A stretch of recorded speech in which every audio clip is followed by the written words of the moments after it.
美国出兵伊朗已经1个月了，本来大家都期待美国总统川普在电视的演说是不是有重大的宣布吗？没有，他只是喊话说还要再打2到3个星期，说要把伊朗打回石器时代，除非伊朗乖乖谈判。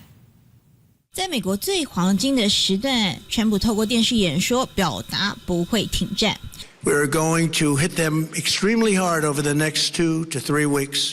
We're going to bring them back to the Stone Ages where they belong. 反向伊朗，川普自诩拿下压倒性的胜利。整场演说的目的就是要呼吁美国人用正确的态度看待这场军事冲突。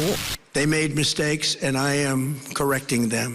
大约19分钟的演说里，川普说对伊朗的军事行动是为美国的下一代投资。但外媒观察到，川普似乎开始老调重弹。纽约时报的记者说，川普整场演说只是在重述过去1个月在社群平台上的发言。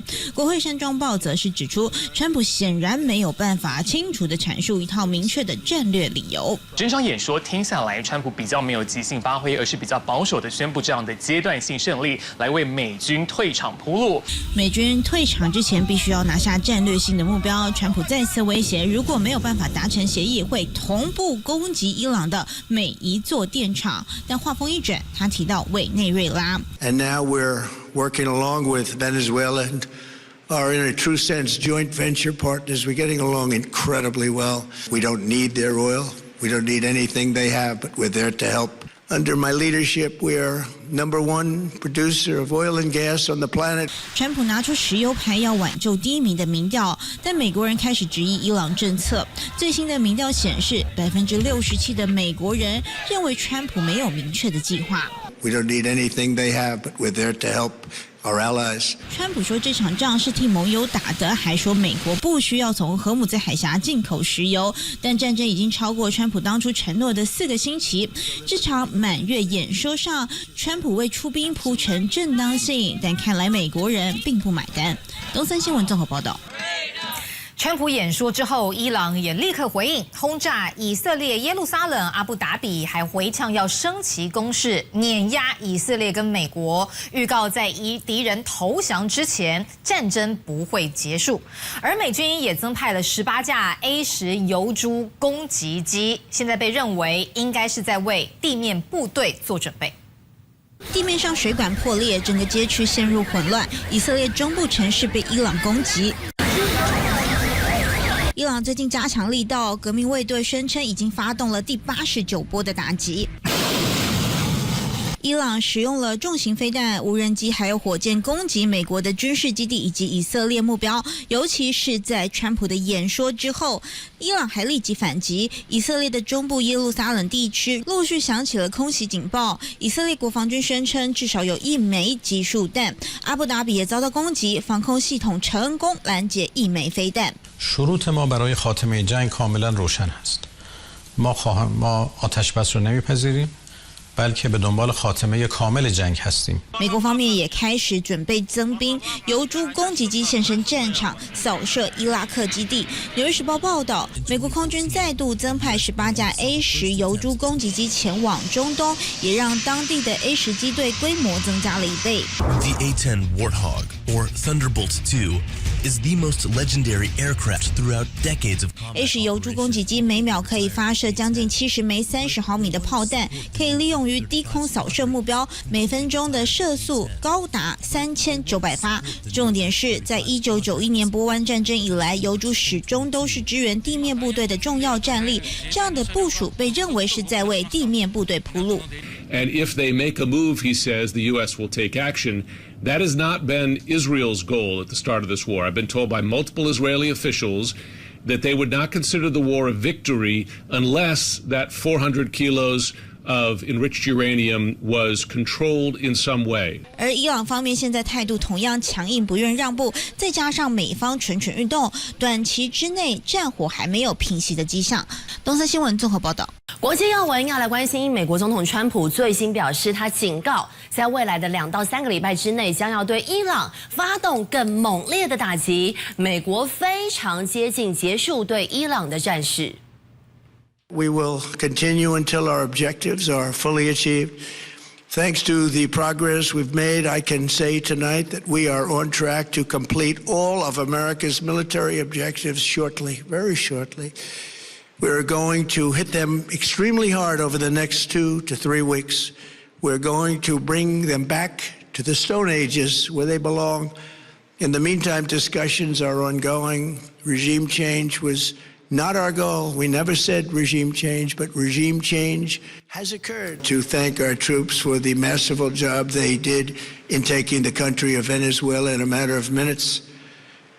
That hit was quick, lethal, violent, and respected by everyone all over the world.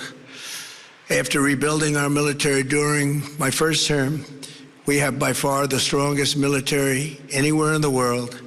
And now we're working along with Venezuela and are in a true sense joint venture partners. We're getting along incredibly well in the production and sale of massive amounts of oil and gas, the second largest reserves on earth after the United States of America.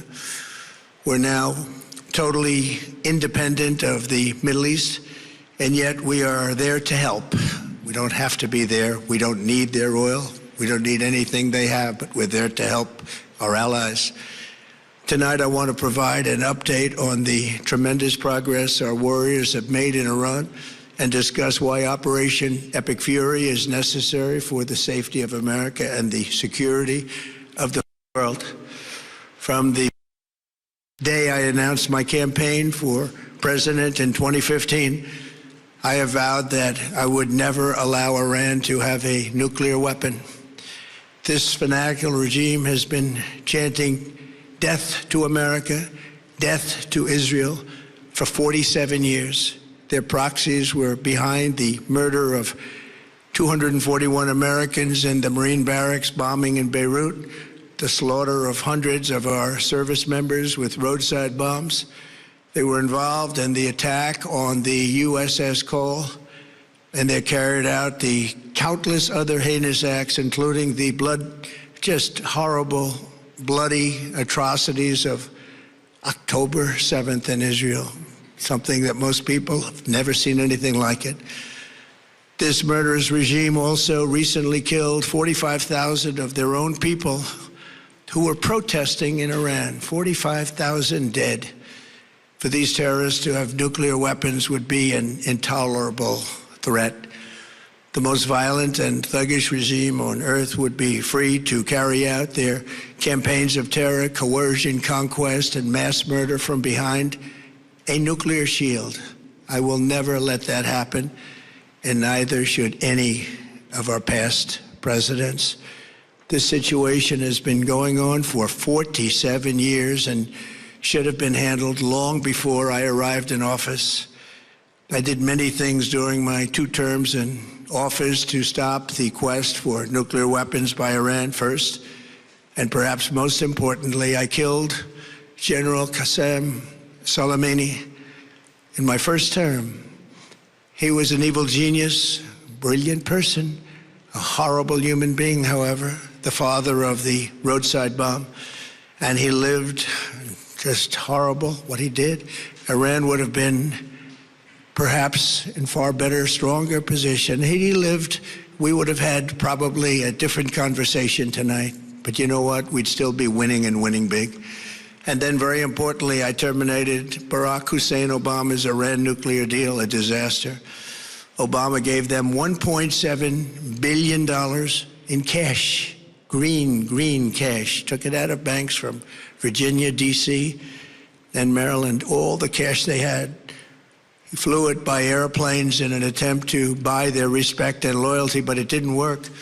They laughed at our president and went on with their mission to have a nuclear bomb. His Iran deal would have led to a colossal arsenal of massive nuclear weapons for Iran, and they would have had them years ago, and they would have used them. It would have been a different world. There would have been no Middle East and no Israel right now, in my opinion, the opinion of a lot of great experts, had I not terminated that terrible deal. And I was so honored to do it. I was so proud to do it. It was so bad right from the beginning. Essentially, I did what no other president was willing to do. They made mistakes, and I am correcting them. My first preference was always the path of diplomacy, yet the regime continued their relentless quest for nuclear weapons and rejected every attempt at an agreement. For this reason, in June, I ordered a strike on Iran's key nuclear facilities, an Operation Midnight Hammer. Nobody's ever seen anything like it. Those beautiful B-2 bombers performed magnificently. We totally obliterated those nuclear sites. The regime then sought to rebuild their nuclear program at a totally different location, making clear they had no intention of abandoning their pursuit of nuclear weapons. They were also rapidly building a vast stockpile of conventional ballistic missiles and would soon have had missiles that could reach the American homeland, Europe, and virtually any other place on Earth. Iran's strategy was so obvious. They wanted to produce as many missiles as possible, and they did, with the longest range possible, and they had some weapons that nobody believed they had. We just learned that out. We took them out. We took them all out so that no one would really dare stop them. And their race for a nuclear bomb, a nuclear weapon like nobody's ever seen before. They were right at the doorstep. For years, everyone has said that Iran cannot have nuclear weapons, but in the end, those are just words if you're not willing to take action when the time comes. As I stated in my announcement of Operation Epic Fury, our objectives are very simple and clear. We are systematically dismantling the regime's ability to threaten America or project power outside of their borders. That means eliminating Iran's Navy, which is now absolutely destroyed, hurting their Air Force and their missile program at levels never seen before, and annihilating their defense industrial base. We've done all of it. Their Navy is gone, their Air Force is gone. Their missiles are just about used up or beaten.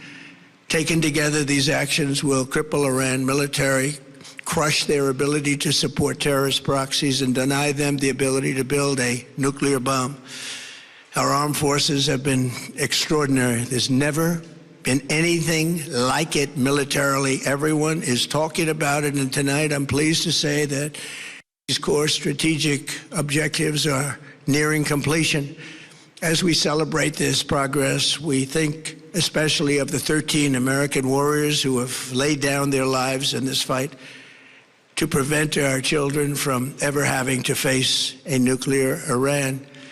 Twice this past month, I've traveled to Dover Air Force Base, and it's been something. I wanted to be with those heroes as they return to American soil, and I was with them and their families, their parents, their wives, the husbands. We salute them, and now we must honor them by completing the mission for which they gave their lives. And every single one of the people, their loved ones said, "Please, sir, please finish the job." Every one of them. And we are going to finish the job, and we're going to finish it very fast. We're getting very close. I want to thank our allies in the Middle East, Israel, Saudi Arabia, Qatar, the UAE, Kuwait, and Bahrain. They've been great, and we will not let them get hurt or fail in any way, shape, or form. Many Americans have been concerned to see the recent rise in gasoline prices here at home. This short-term increase has been entirely the result of the Iranian regime launching deranged terror attacks against commercial oil tankers in neighboring countries that have nothing to do with the conflict. This is yet more proof that Iran can never be trusted with nuclear weapons. They will use them, and they will use them quickly. It would lead to decades of extortion, economic pain, and instability worse than we can ever imagine. The United States has never been better prepared economically to confront this threat. You all know that. We built the strongest economy in history. We're going through it right now, the strongest in history. In 1 year, we've taken a dead and crippled country. I hate to say that, but we were a dead and crippled country after the last administration and made it the hottest country anywhere in the world by far, with no inflation, record-setting investments coming into the United States, over $18 trillion. and the highest stock market ever, with 53 all-time record highs in just 1 year. It all positioned us to get rid of a cancer that has long simmered. It's known as the nuclear Iran, and they didn't know what was coming. They've never imagined it. Remember, because of our drill baby drill program, America has plenty of gas. We have so much gas. Under my leadership, we're #1 producer of oil and gas on the planet without even discussing the millions of barrels that we're getting from Venezuela. Because of the Trump administration's policies, we produce more oil and gas than Saudi Arabia and Russia combined. Think of that, Saudi Arabia and Russia combined. And that number will soon be substantially higher than that. There's no country like us anywhere in the world, and we're in great shape for the future. The United States imports almost no oil through the Hormuz Strait and won't be taking any in the future. We don't need it. We haven't needed it, and we don't need it. We've beaten and completely decimated Iran. They are decimated, both militarily and economically and in every other way. And the countries of the world that do receive oil through the Hormuz Strait must take care of that passage. They must cherish it. They must grab it and cherish it. They can do it easily. We will be helpful, but they should take the lead in protecting the oil that they so desperately depend on. So to those countries that can't get fuel, many of which refused to get involved in the decapitation of Iran, we had to do it ourselves. I have a suggestion. #1, buy oil from the United States of America. We have plenty. We have so much. And #2, build up some delayed courage. Should have done it before. Should have done it with us, as we asked. Go to the Strait and just take it, protect it, use it for yourselves. Iran has been essentially decimated. The hard part is done, so it should be easy. And in any event, when this conflict is over, the Strait will open up naturally. It'll just open up naturally. They're going to want to be able to sell oil because that's all they have to try and rebuild. It will resume the flowing, and the gas prices will rapidly come back down. Stock prices will rapidly go back up. They haven't come down very much, frankly. They came down a little bit, but they've had some very good days over the last couple of days. We've done actually much better than I thought, but we had to take that little journey to Iran to get rid of this horrible threat. With our historic tax cuts, where people are just now talking about receiving larger refunds than they ever thought possible, they are getting so much more money than they thought. That's from the great big beautiful bill. Our economy is strong and improving by the day, and it will soon be roaring back like never before. It will top the levels that it was a month ago. I've made clear from the beginning of Operation Epic Fury that we will continue until our objectives are fully achieved. Thanks to the progress we've made, I can say tonight that we are on track to complete all of America's military objectives shortly, very shortly. We're going to hit them extremely hard over the next 2 to 3 weeks. We're going to bring them back to the Stone Ages where they belong.